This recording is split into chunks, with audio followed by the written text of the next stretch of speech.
ये 3 साल का मासूम बच्चा माधव है। माधव की आंखों में चमक है, चेहरे पर एक बहुत ही प्यारी सी स्माइल है। बाकी तस्वीरों में माधव कहीं डांस कर रहा है तो कहीं खुद की वीडियो रिकॉर्ड करके कैमरे में शायद खुद को देखकर हंस रहा है। तमाम फोटोज़ और वीडियोज़ में माधव बड़ा ही मासूम लग रहा है, उसके चेहरे से मासूमियत झलक रही है।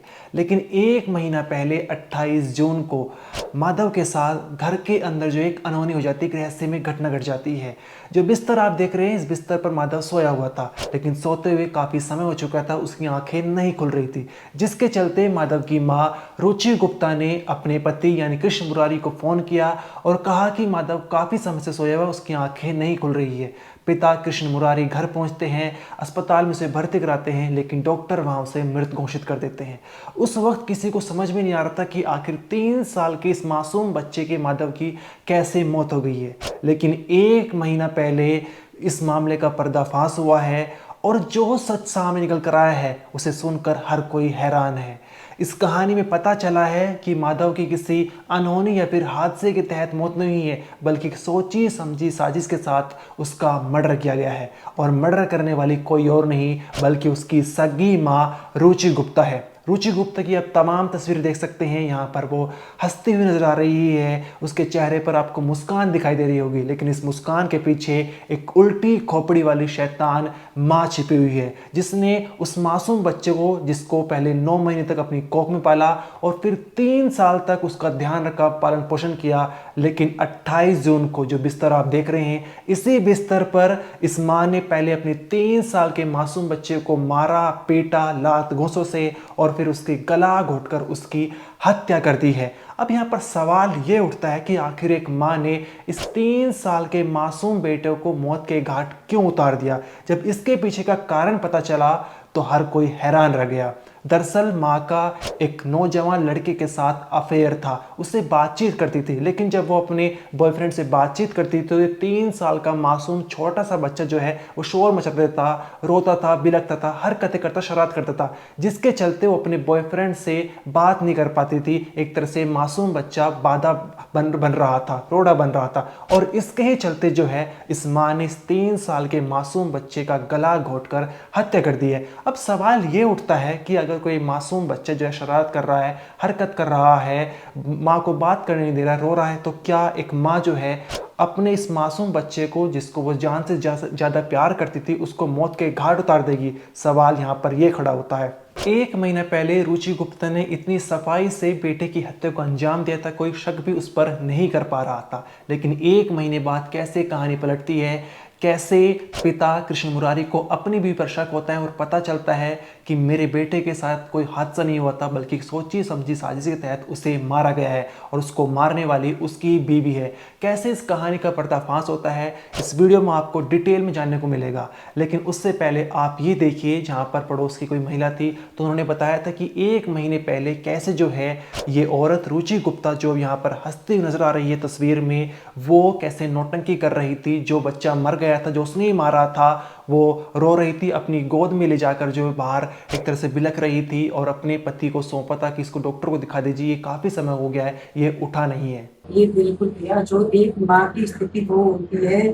एक कमरा में मरा हुआ बच्चा है, उसको उठा के गोदी में ऐसे लेके आई कि इसको कुछ नजरअंदाज करके। ये मामला यूपी के मथुरा जिले का है, जहां पर 6 साल पहले कृष्ण मुरारी और रुचि की शादी हुई थी। दोनों के 2 बच्चे थे, एक 5 साल की बेटी और एक 3 साल का बेटा माधव, जिसकी मौत हो चुकी है। कृष्ण मुरारी मथुरा में मेडिकल स्टोर चलाते थे, लेकिन शादी से 1 साल पहले यानी पिछले 7 सालों से रुचि गुप्ता का मायके में रहने वाले रोहित सिंह नाम के लड़के के साथ अफेयर चल रहा था, वो उसका बॉयफ्रेंड था।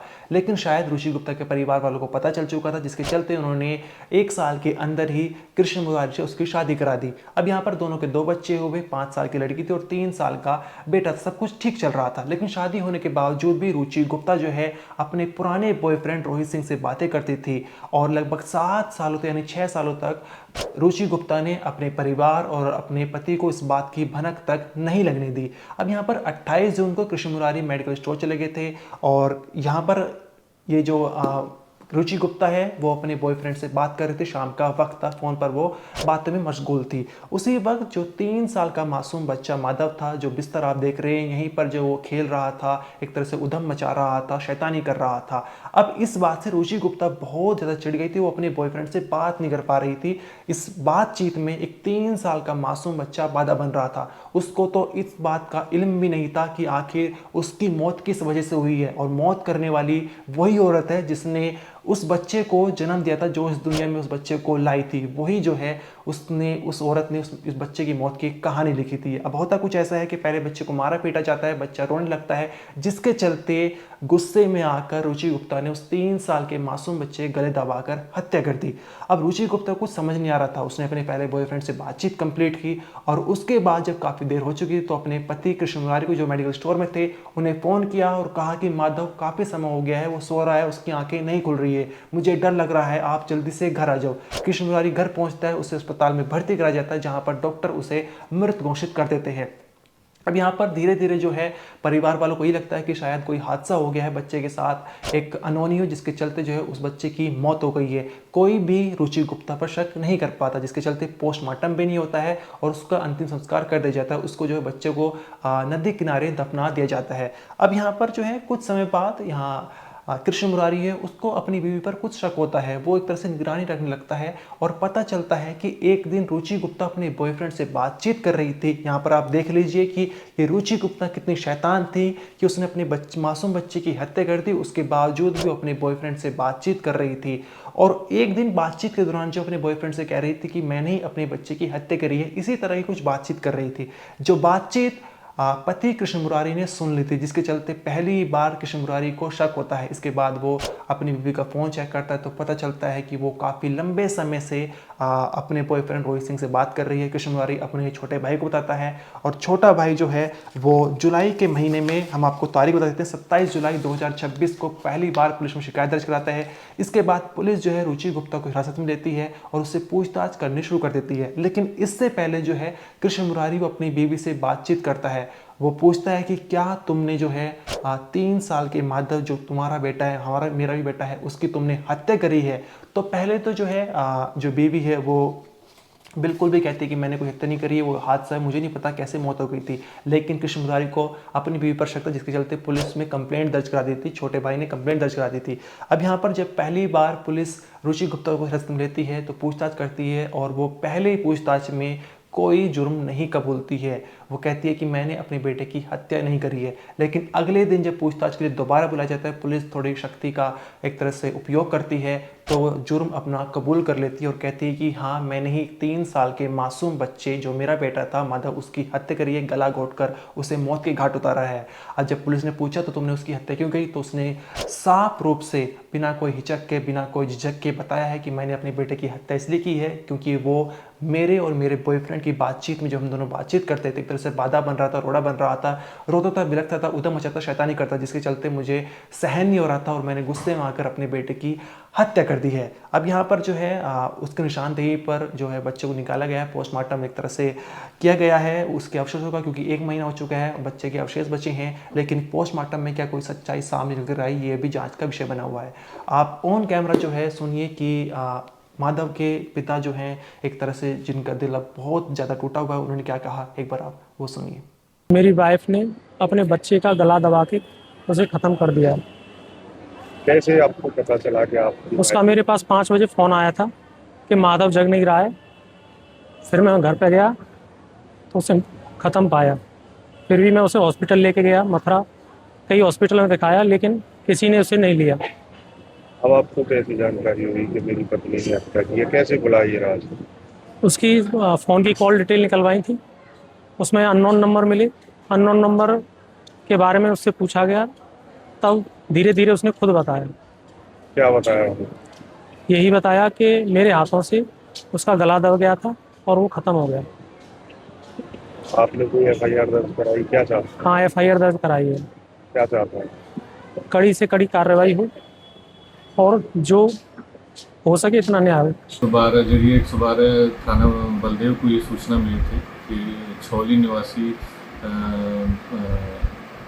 गोविंद गुप्ता, जिन्होंने कॉल करके ये बताया कि उनकी भाई की पत्नी द्वारा अपने 3 साल के बच्चे के गला दबाकर हत्या कर दी गई है।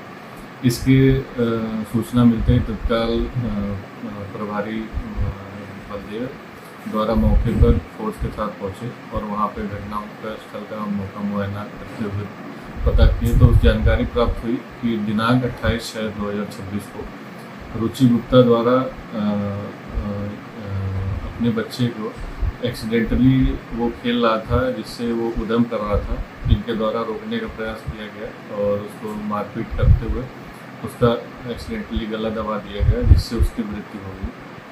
ये सूचना इन्होंने अपने पति को दी कि वो उठ नहीं रहा है और काफ़ी देर से सोया हुआ है। इसके बाद इनके पति द्वारा उसको सिम्स हॉस्पिटल ले गए और उसके बाद अन्य हॉस्पिटल भी ले गए, जिसको वहाँ पे मृत घोषित कर दिया गया था। ये बात इनके द्वारा अपने पति को नहीं बताई गई थी और जिसके क्रम में उस बच्चे का अंतिम संस्कार भी कर दिया गया।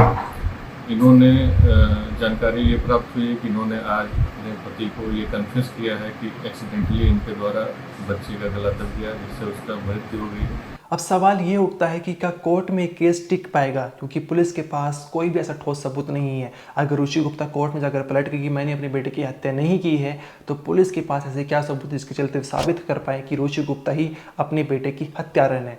पुलिस ने ज़रूर जो है अवशेष बच्चे के निकाले हैं, पोस्टमार्टम के लिए भेज दिया गया है, लेकिन पोस्टमार्टम रिपोर्ट में क्या ये पता चल पाएगा कि आखिर उस बच्चे की मौत किस वजह से हुई है, क्योंकि बस सिर्फ अवशेष बचे हैं। या गला घोंटकर जो रुचि गुप्ता बता रही है ऐसा साबित हो पाएगा? पोस्टमार्टम रिपोर्ट में ये जांच का विषय बना हुआ है और पोस्टमार्टम रिपोर्ट आने के बाद जो है कहानी थोड़ी सुलझेगी। हालांकि पुलिस ने जो है कॉल डिटेल्स निकाली है और जहां पर पता चला है कि पिछले कई सालों से जो है रुचि गुप्ता और उसका बॉयफ्रेंड रोहित सिंह आपस में बातचीत कर रहे हैं। दोनों लंबे समय से एक दूसरे को जानते हैं, दोनों के बीच में काफ़ी सालों से अफेयर चल रहा था। लेकिन ये बात इस मामले में साबित नहीं कर पाएगी कि रुचि गुप्ता ने जो है अपने बेटे की हत्या की है, क्योंकि उसकी जो पूरी जो एक तरह से नींव टिकी हुई है पोस्टमार्टम रिपोर्ट पर टिकी हुई है। अब पोस्टमार्टम रिपोर्ट में क्या कुछ सामने कर रहा था ये बहुत ही एक जांच का विषय बना हुआ है। इस मामले को लेकर आपका क्या कहना है कमेंट सेक्शन में जरूर बताइए। इस वीडियो में तो आप देखते रहिए क्राइम तक।